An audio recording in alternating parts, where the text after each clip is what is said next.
In 1978, a single, desperate decision by 18 hungry farmers in a tiny village called Shaogang changed the course of human history. They signed a secret pact to divide their communal land into private plots, knowing that if they were caught, they could face execution. At the time, China was poorer than almost every nation in sub-Saharan Africa. Today, it is the factory of the world and a global superpower. But the story of how this happened isn't about a sudden embrace of capitalism, nor is it a simple tale of authoritarian control. It is the story of a specific hybrid economic engine that the world had never seen before, and quite frankly, still doesn't fully understand. Most people think countries have to choose between two doors, the free market or state control. China decided to walk through both at the same time. They call it a socialist market economy, but a more accurate term might be the ultimate survivalist strategy. To understand it, you have to look at the landscape of the late 70s. The country was a blank slate of poverty, and the leadership realized that if they didn't innovate, they would collapse. They didn't start by building massive cities. They started by letting those 18 farmers keep a little bit of what they grew. When productivity skyrocketed, the government didn't punish them. They took notes. This birthed the era of special economic zones. Think of these as Petri dishes for capitalism. The government picked a few coastal cities like Shenzhen and told them to ignore the rest of the country's rules. They invited foreign companies in, offered cheap labor, and provided massive tax breaks.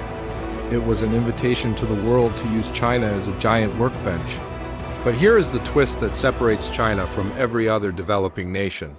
While they invited foreign capital, they never gave up the steering wheel. In a Western economy, the market dictates where money flows. In China, the state owns the land and the largest banks.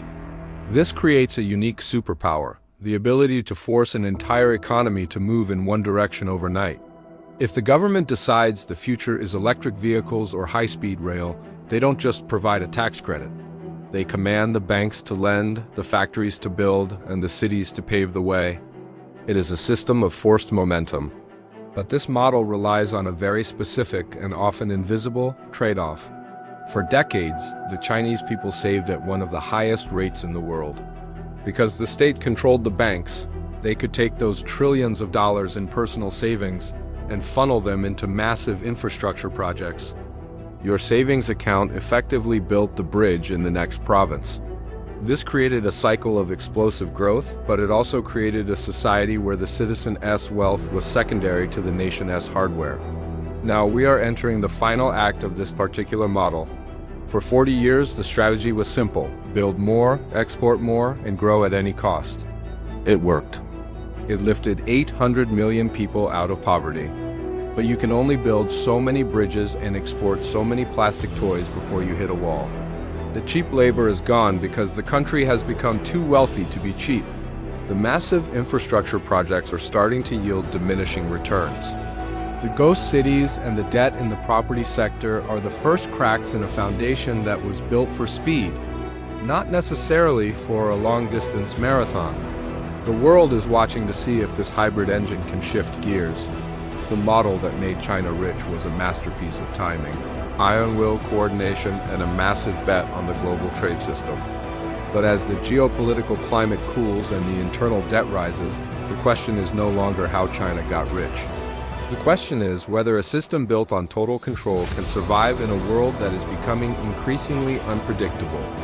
We are witnessing the greatest economic experiment in history enter its most dangerous phase.